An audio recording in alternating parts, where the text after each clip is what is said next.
안녕하세요. 토요미스테리 디바제시카입니다. 2017년 4월 29일 이집트. 모두가 잠든 새벽 2시쯤 이집트의 한 정신병원에서 작은 소란이 벌어졌습니다.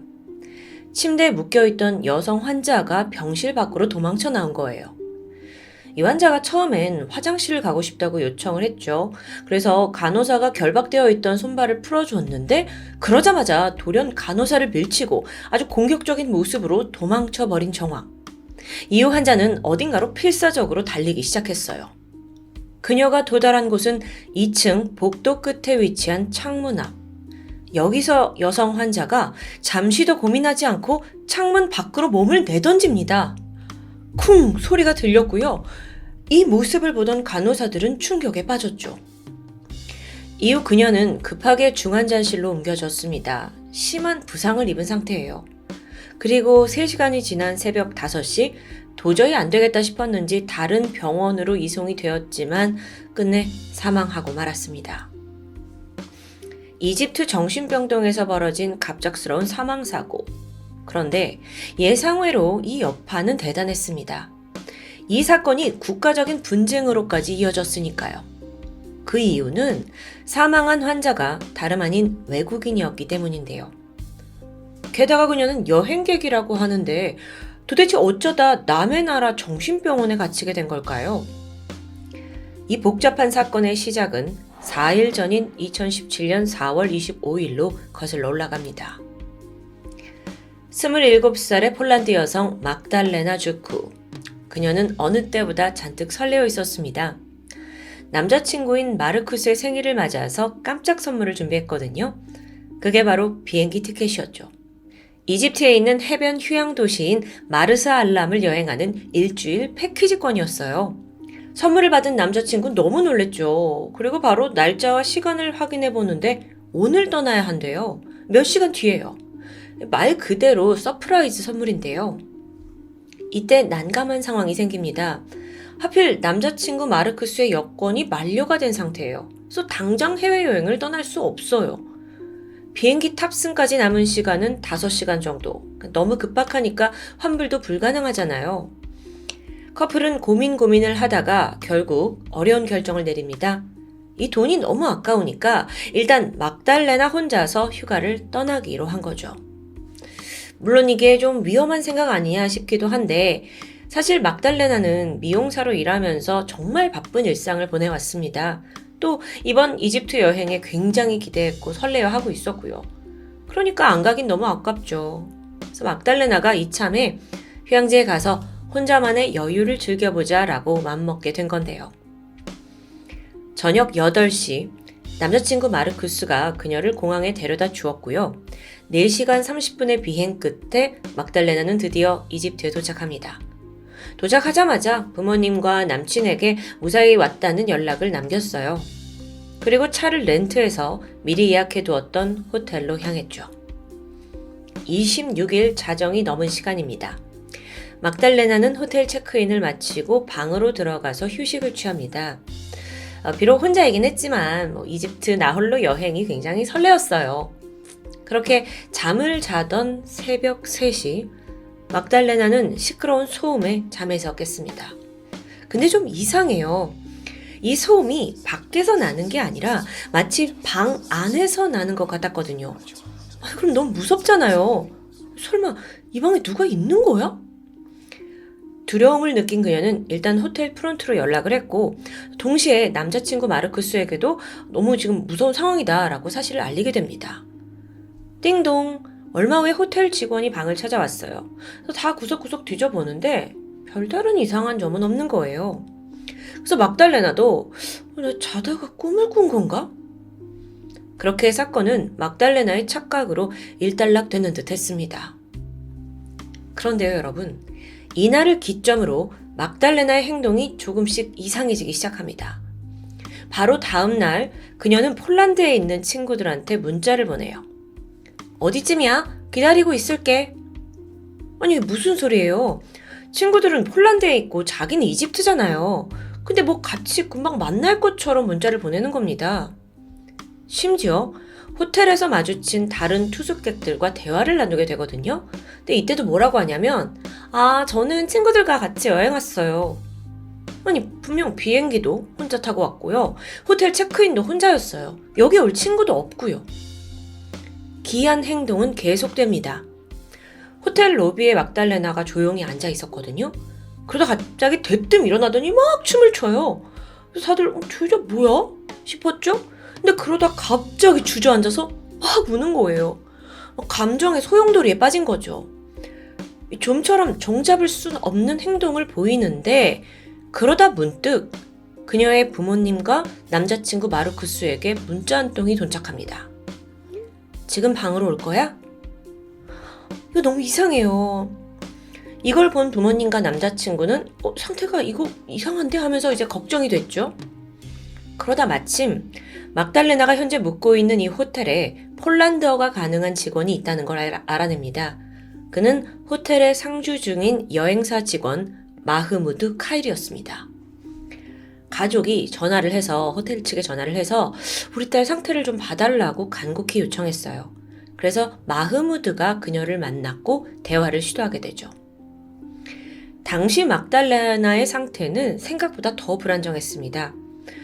가족이 지금 안부를 굉장히 걱정하고 있다. 그래서 내가 왔다. 무슨 일 있는 거냐? 라고 묻는데 막달레나가 아예 정상적인 대화조차 어려운 상황이에요. 아니 근데 여러분 이게 너무 말이 안 되는 게 어떻게 여행 온 지 하룻밤 사이에 이렇게 사람이 달라지냐고요. 정신질환이요? 막달레나는 평생 단 한 번도 이게 걱정해 본 적 없는 문제였습니다. 증상도 없고요. 여지껏 멀쩡히 잘 살아왔거든요. 직업도 있어서 당연히 평범한 생활을 했었던 거죠. 그러던 여행 2일 차인 28일입니다. 끝내 막달레나는 호텔 복도에서 쓰러진 채 발견됩니다. 당시 가운만 입고 있었어요. 이집트 호텔 측이 놀라서 서둘러 그녀를 병원에 보냈는데 잠시 후 병원에 도착한 그녀가 언제 그랬냐는 듯 멀쩡히 걸어 다닙니다. 이제 보면 좀 또 지극히 정상적인 모습이죠? 담당 의사 역시 별 문제가 없는데요? 라고 진단을 했고요. 그렇게 막달레나는 다시 호텔로 복귀를 하는데 그 시각 폴란드에 있던 부모는 딸이 쓰러졌다는 소식을 전해 듣고는 큰 충격에 휩싸였어요. 그리고 일단 급히 딸을 귀국시키기로 결정했죠. 현재로서 가장 빠른 비행기 편은 바로 다음 날인 29일이었습니다. 일단 딸이 폴란드에 오기만 하면 돼요. 그런데 그 사이 막달레나가 또다시 기이한 행동을 보였습니다. 프론트로 전화가 왔죠. 제 방에서 계속 목소리가 들려요. 극도의 불안감을 호소하기 시작한 건데요. 당연히 호텔 측이 확인을 했지만 아무도 없어요. 호텔도 미치고 팔짝 뛰는 거죠. 그렇게 하루가 지나갔고 드디어 29일이 되었습니다. 직원들은요, 이른 아침부터 이 막달레나를 공항에 데려다 주자 하면서 그녀의 방을 찾게 돼요. 방문이 열리는 순간 막달레나가 갑자기 방을 막 뛰쳐나갑니다. 그리고 뛰어간 곳은 건물 옥상. 마치 투신을 하려는 듯 너무도 위험천만한 행동을 보이는 거예요. 직원들이 다 달라붙어서 그녀를 제지했고 그 덕에 비극의 일은 벌어지지 않았습니다. 이후에 그 폴란드어를 할 수 있는 마흐무드가 겨우 그녀를 부축해서 공항까지 이동하는 데 성공해요. 자, 이제 비행기 태우기만 하면 되죠. 하지만 공항에서도 난동은 계속됩니다. 막 소리 지르고 막 도망가려고 하고.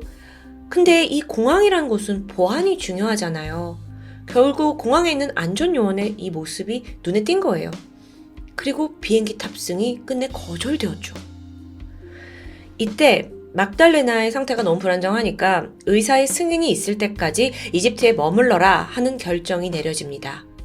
그래서 별 수 없이 보호자였던 마흐무드는 다시 막달레나를 데리고 그 원래 있었던 호텔로 돌아옵니다.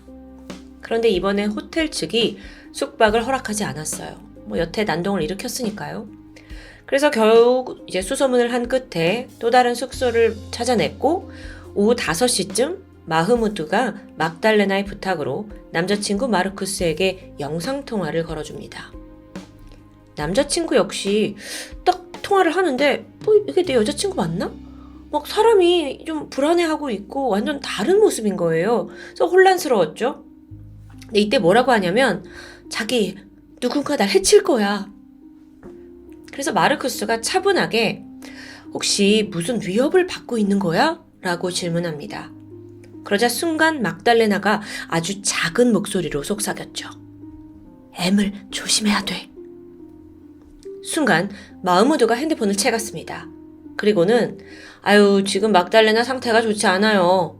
이 말과 함께 전화는 끊겨지죠. 한편 이집트에서 이 마흐무드는 사실 보호자가 아니잖아요. 그냥 자기는 이 호텔에 있는 직원일 뿐인데 그래서 더 이상 자기가 막달레나를 감당하기는 어렵다고 판단했어요. 그래서 결정을 내리는데 이 사람이 좀 진정이 되고 폴란드로 돌아가는 비행기에 탑승하기 전까지 현지에 있는 정신병원에 입원시키겠다고 생각한 거죠. 그는 인근 병원으로 그녀를 데려갔습니다. 그리고 그동안 보여줬던 여러 증상들을 의사에게 설명했어요. 물론 이때 막달레나는 병원에 입원하는 걸 완강히 거부했고요. 근데 이때 또 막달레나가 이제 막 반항을 하면서 의료진들에게 공격적인 모습을 보였거든요. 그러니까 어때요? 이걸 본 의사는 막달레나의 상태가 심상치 않다고 판단할 수밖에 없겠죠. 그리고 결국 폐쇄병동 입원까지 지시합니다. 막달레나 발버둥 쳤지만 결국에는 별 수 없다 싶어서 진정제를 투약받고 잠시 후 그녀는 깊은 잠에 빠져들었죠. 그렇게 몇 시간 정도가 지난 다음날 새벽 2시. 저 화장실 가고 싶어요. 막달레나가 간호사를 호출했습니다. 잠시 후 손발을 묶고 있던 천이 풀리자마자 이후의 상황은 앞서 말씀드렸죠. 건물 2층에서 떨어졌고 그렇게 비극이 벌어졌던 겁니다. 자, 이 막달레나의 사망 소식이 폴란드로 전해지자마자 부모에겐 너무도 날벼락 같은 소식이에요. 건강하던 딸이 이집트로 휴가를 간 지 하루 만에 돌변을 하더니 3일 만에 정신병원에 감금됐고 심지어 스스로 목숨을 끊었다고요? 이건 사실 두 눈으로 보기 전까지는 좀 믿기 힘들죠. 그래서 부모는 혹시 딸의 사망에 누군가 개입된 게 아니냐라는 가능성을 강하게 제기합니다. 타살의 가능성인 거죠. 그녀의 죽음을 좀 세세히 살펴보면 석연치 않은 점이 존재하긴 합니다. 일단 병원 창문 밖으로 투신을 한 건 명백한 사실이에요. 그런데 뛰어내린 곳이 2층 높이잖아요. 더군다나 이 이집트 병원은 2층의 높이가 일반 건물들의 1층 높이 정도로 전체적으로 낮았거든요. 그러니까 여기서 뛰어내렸다 한들 치명상을 입을 수 있나? 확률이 낮아 보이는 겁니다. 심지어 생명이 위태로워서 병원을 옮기기까지 했는데 이것도 좀 받아들이기 힘들고요. 그렇게 의혹이 생기기 시작하니까 사건이 순식간에 언론의 주목을 받게 됩니다. 이집트뿐만 아니라 폴란드에서도 이 사망 사건에 대해 대대적으로 보도를 하면서 의문을 제기했고요. 그리고 며칠 후 생전 그녀가 마르쿠스와 나눴던 영상통화의 일부가 공개됩니다. 여기서 가장 주목을 받은 건 막달레나가 남긴 마지막 한마디. M을 조심해야 돼. 사람들은 저마다 M의 존재가 누구냐? 여러 가지 추측을 내놓았어요. 그 중에서도 가장 의심을 받은 건 여행사 직원 마흐무드였고요. 또 마흐무드 M 비슷해요. 실제로 막달레나가 이집트에 도착한 후 사망하기 전까지 가장 많은 시간을 그녀와 보낸 건 마흐무드였습니다. 또 한편으론 가장 많이 도움을 준 것도 맞아요. 근데 이게 만약 어떤 의도를 가진 타살이라면 마흐무드가 가장 밀접한 관련이 있을 수도 있죠. 그래서 이집트 경찰 역시 그를 조사합니다. 하지만 별다른 정황이 발견되진 않았죠. 하지만 끝은 아니에요. 마흐무드가 참고인 조사를 다 받은 후에 돌연 잠적해버린 겁니다. 자취를 감췄어요. 개인 SNS도 다 폐쇄했고요. 이게 단순 도주라기보다는 뭔가 더 이상 사건과 엮이기 싫어서 피하는 걸까요? 아니면 또 다른 이유가 있는 걸까요? 근데 여기서 이런저런 의혹 말고 좀 더 과학적으로 접근이 필요하지 않을까요? 가장 확실한 건 부검이겠죠. 사망한 지 약 2주가 지난 5월 10일 막달레나의 첫 부검이 이집트에서 실시됩니다. 그 결과 막달레나의 사인은 질식사. 에? 추락으로 사망했다면서 질식이라뇨. 이게 또 앞뒤가 안 맞는데? 근데 여기서 부검의가 말하길 추락을 하면서 그 충격으로 폐에 타박상이 생겼고 이것 때문에 호흡하기 어려웠을 것이라고 설명합니다. 하지만 이게 다가 아니에요. 그녀의 체내에서 환각작용을 보이는 몇몇 약물까지 검출됩니다. 왜 여태까지 그렇게 이상 행동을 보였는지 설명이 되죠. 약물에 취해 있었다는 거니까요.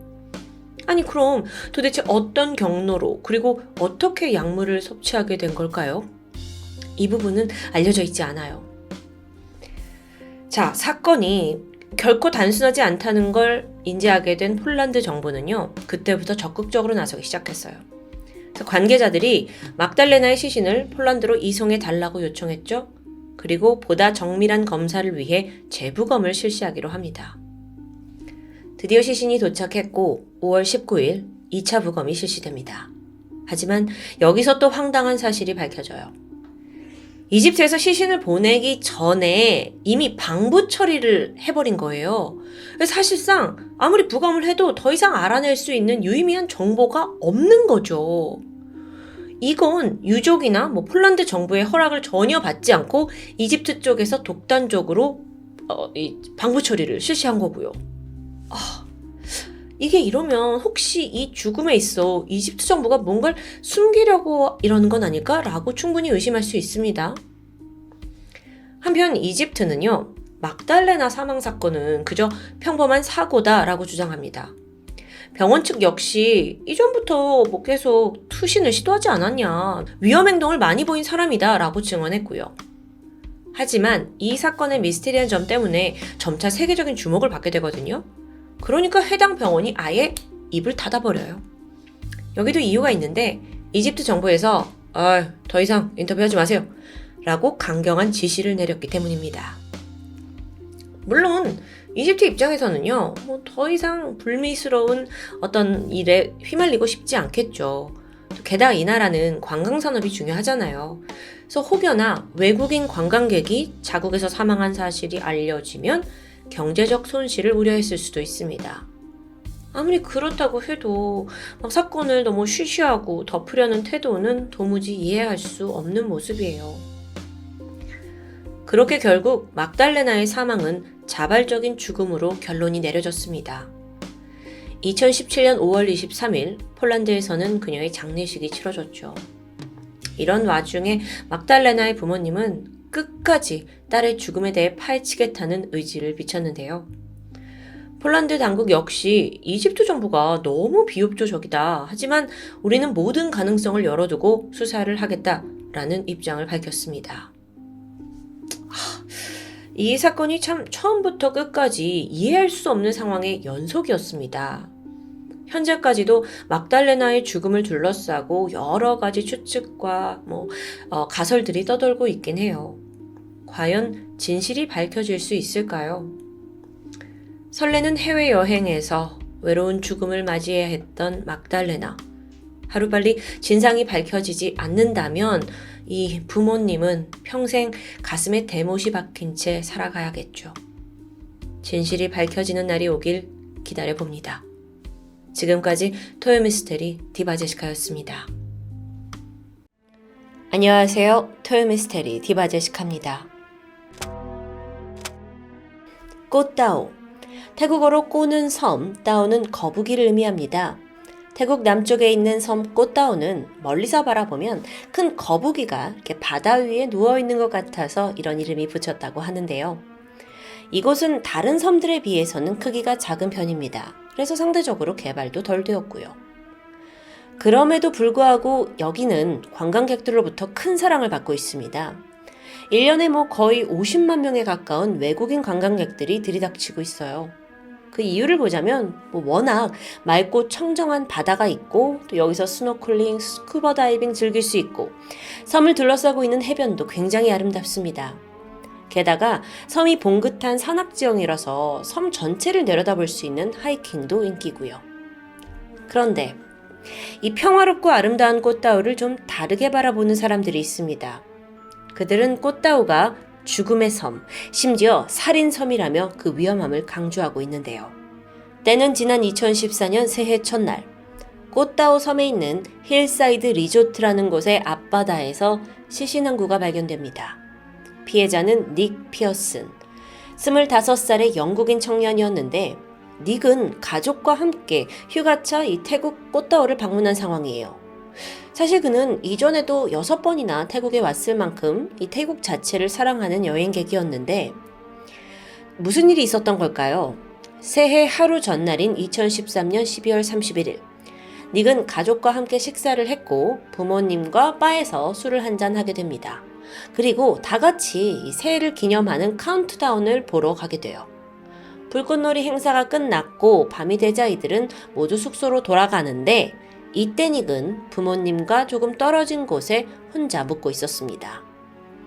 아니 가족이 다 같이 온 여행인데 숙소가 따로라니까 조금 우아할 수도 있죠. 근데 꽃다우에선 지금 보시는 사진처럼 방갈로 형태의 숙소가 많이 있습니다. 그러니까 이게 작은 오두막집처럼 생겼는데 내부가 그렇게 크진 않아요. 그래서 가족이 함께 오더라도 성인이면 따로 묵는 경우가 종종 있다는데요. 1월 1일 새해 첫날 아침, 원래대로라면 다음 일정을 위해 아들이 부모님 방으로 왔을 텐데 꽤 오랫동안 연락이 없습니다. 부모는 불안해지기 시작했죠. 처음엔 늦잠을 자나 보다 싶었지만 닉은 오전 내내 아무 소식이 없었고 결국 부모님은 아들을 깨우기 위해 그의 숙소, 방갈로로 향했는데요. 조심스럽게 문을 연 부모는 예상치 못한 광경을 마주합니다. 방이 비어 있어요. 아침에 어딜 나간 걸까? 아니면 애초에 지난밤에 아예 안 들어온 걸까?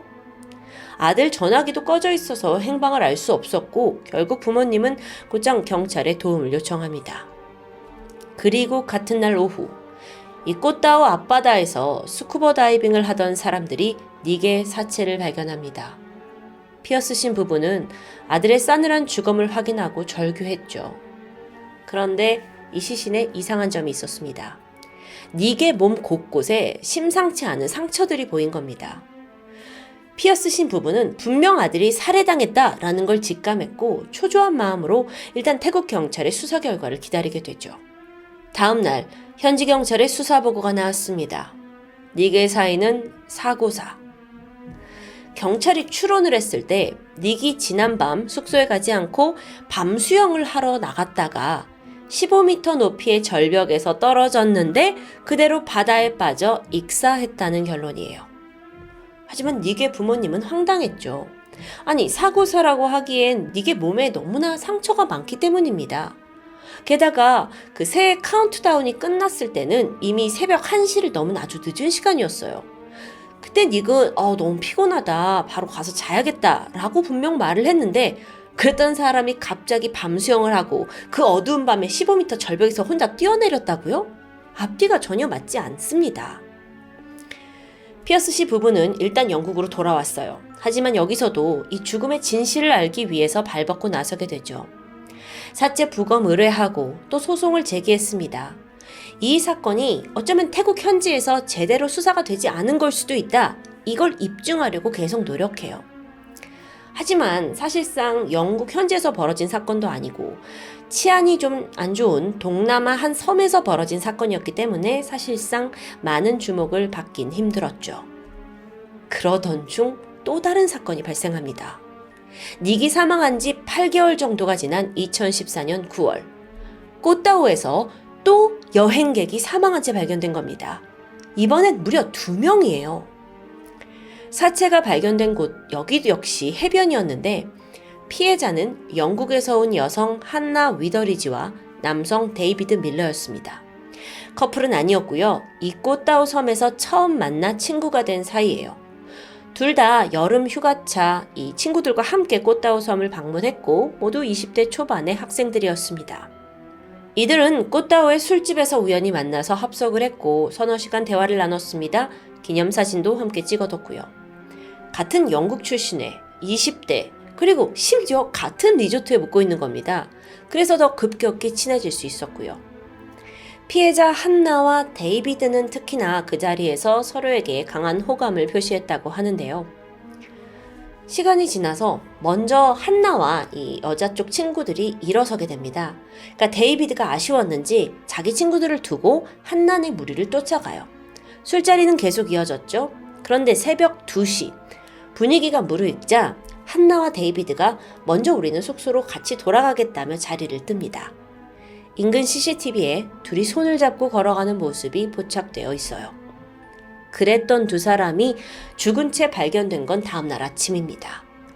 숙소에서 불과 30m밖에 떨어지지 않은 해변가 모래사장에 사체가 놓여 있었는데요. 앞서 변을 당한 닉과 마찬가지로 이 두 사람의 시신도 상처투성이었습니다. 데이비드는 얼굴과 등에 주로 상처가 있고요. 심지어 한나는 이 머리와 얼굴을 강하게 구타당한 흔적이 남아 있었죠. 게다가 옷도 반쯤 벗겨져 있습니다. 더 조사해보니 성폭행의 흔적도 있었고요. 안타깝게도 두 사람의 시신은 해변에서 꽤 긴 시간 동안 방치되어 있었다고 합니다. 그 과정에서 웅성웅성 사람들이 모였죠? 그리고 시신을 보고 그 사진을 찍어서 SNS에 올리기까지 해요. 이건 좀 과한 거죠. 그런데 아이러니하게도 그 충격의 사진으로 인해 영국과 전 세계의 이목이 집중됩니다. 그러니까 끔찍한 사진을 본 대중이 분노를 한 거예요. 그러면서 아니 이건 절대 단순 사고사 아닌데요? 라는 여론이 형성되기 시작한 겁니다. 그러고 보니 앞서 영국인 닉도 꽃다우 섬에서 불미스러운 사망 사건을 겪었죠? 이게 수면에 올라오면서 전체적으로 이게 다시 재수사를 해야 되지 않냐라는 여론이 커지게 된 겁니다. 자, 분위기가 이렇다 보니 이게 자칫 잘못하면 영국과 태국의 외교 문제로 번질 수 있는 아주 일촉즉발의 상황으로까지 치닫게 돼요. 그래서인지 이번에는 태국 꽃다우 경찰이 제대로 수사를 진행하는 듯 보였습니다. 현장 주변에서 범행에 사용된 것으로 보이는 곡괭이, 몽둥이, 그리고 또 인근에 떨어져 있는 담배꽁초까지 증거로 수집했어요. 그리고 한나의 시신에서도 DNA 샘플을 채취했습니다. 그렇게 수사다운 수사가 시작되고 나서 얼마 후 용의자가 지목되었죠. 그게 누구였냐면 바로 죽은 데이비드의 친구들입니다. 에? 친구요? 데이비드와 함께 꽃다우에 온 2명의 영국 친구들. 그러니까 여행객 니들끼리 여행 와가지고 싸워가지고 데이비드 죽인 거 아니야? 이런 식으로 해결이 되는 거예요. 그러니까 이 사람들은 괜히 친구가 지금 죽은 것도 괴로운데 용의자로 지목되기까지 하죠. 근데 어이없게도 태국 경찰이 그 한나 몸에서 찾아낸 DNA와 이걸 대조해보더니 아니다. 야 너네 일치하지 않는다 라면서 태세를 바로 전환합니다. 그리곤 또 다른 용의자를 지목하게 돼요. 이후로도요, 용의자는 계속 바뀌었습니다. 그게 꽃다우 촌장의 친척이라더라. 아니다, 꽃다우에서 일하는 보트 운전자라더라. 이주 노동자래더라. 나중에는 태국 마피아가 이 사건을 일으켰다고 발표하기까지 하죠. 아니 이쯤 되니까 경찰이 수사를 하는 게 아니라 그냥 닥치는 대로 때려 맞히는 게 아닌지 좀 의심이 되는데요. 이렇게 답답한 상황 속에서 한나와 데이비드 사망 보름째가 되던 날 수사를 진척시킬 증거 하나가 발견됩니다. 바로 두 사람이 묵던 숙소에서 CCTV 영상을 직접 제공한 겁니다. 이 숙소는 시신이 발견된 현장과도 아주 가까워요. 그리고 영상을 분석하게 되는데 경찰이 그 안에서 현장 근처를 지나가던 3명의 낯선 남자들을 찾아내게 되죠. 이들의 이름은 몽몽, 졸린, 웨이피오. 셋 다 미얀마 출신의 이주 노동자였습니다. 여러분, 태국은 관광산업의 규모가 굉장히 크죠. 그래서 이웃나라 미얀마에서 태국으로 돈을 벌기 위해 오는 경우가 많습니다. 이들도 그런 케이스였고요. 경찰이 3사람을 소환했고 사건 연관성을 강도 높게 추궁합니다. 그리고 조사가 끝난 후 졸린과 웨이피오는 계속 구속 상태였지만 몽몽은 그대로 경찰서를 빠져나오게 돼요. 아니, 분명 3사람 모두 용의선상에 있다고 했는데 왜 둘만 잡힌 걸까요? 알고 보니까 졸린과 웨이피오가 구속됐던 건 애초에 살인사건 때문이 아니라 이들이 불법 이주 노동자였기 때문입니다. 비자 문제 때문이었어요. 셋 중에 몽몽만이 체류 자격이 있어서 그대로 풀려난 거고요. 그러니까 지금 잡혀있는 사람들은 살인에 대한 혐의점이 있어서가 아니라 불법 체류 때문에 갇혔다고요. 그렇게 태국 경찰이 이번에도 허탕을 치는 듯 했죠? 그런데 웬걸? 바로 다음날 졸린과 웨이피오 두 사람이 자백을 했다고 발표합니다. 그들이 한나와 데이비드를 죽였다고 자백했다고요. 경찰은 이때부터 대대적으로 우리가 진범을 검거했다고 보도했습니다. 또 현장에서 채취한 그 제일 중요한 증거 DNA가 졸린과 웨이피오와 일치한다라는 것도 계속 강조했고요. 지금 보시는 사진은 경찰의 기자회견 당시의 모습인데요. 경찰은 이 범인 2명이 시민들로부터 공격당할 수도 있어서 미리 헬멧을 씌워서 대비한 거라고 설명했죠. 아니 근데요, 여전히 좀 찝찝한 부분이 남아있어요. 졸린과 웨이피오가 너무도 갑자기 그리고 순순히 범행을 자백했다는 부분이었죠. 사실 수사가 진행되던 당시에 미얀마 이주 노동자들 사이에서 흉흉한 소문이 돌았습니다. 이 태국 꽃다우 경찰들이 미얀마 사람을 범인으로 만들려고 혈안이 돼 있다는 소문이에요. 그러니까 경찰이 노동자 붙잡아서 증언 강요하고 막 구타하는 그런 일도 있었다라는 건데요. 그러니까 조금만 수상하면 바로 용의선상에 끼워 맞추기가 가능하다는 거겠죠? 이게 완전 헛소리는 아니었습니다. 실제로 당시 경찰은 꽃다우 섬에 살고 있는 모든 미얀마 노동자들의 DNA 샘플을 채취했거든요. 그러는 와중에 미얀마인 2명이 갑자기 자백까지 했다? 이게 강압에 의한 게 아니냐라는 의심이 있을 수밖에 없는 겁니다. 근데 이 사건이요, 사실 영국인이 피해자잖아요.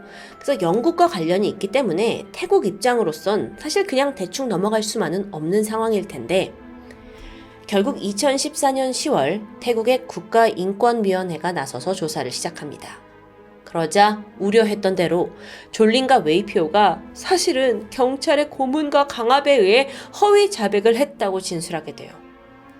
근데 이건 어디까지나 그들의 진술일 뿐이죠. 정말 강압이 있었는지에 대한 물증은 없는 겁니다.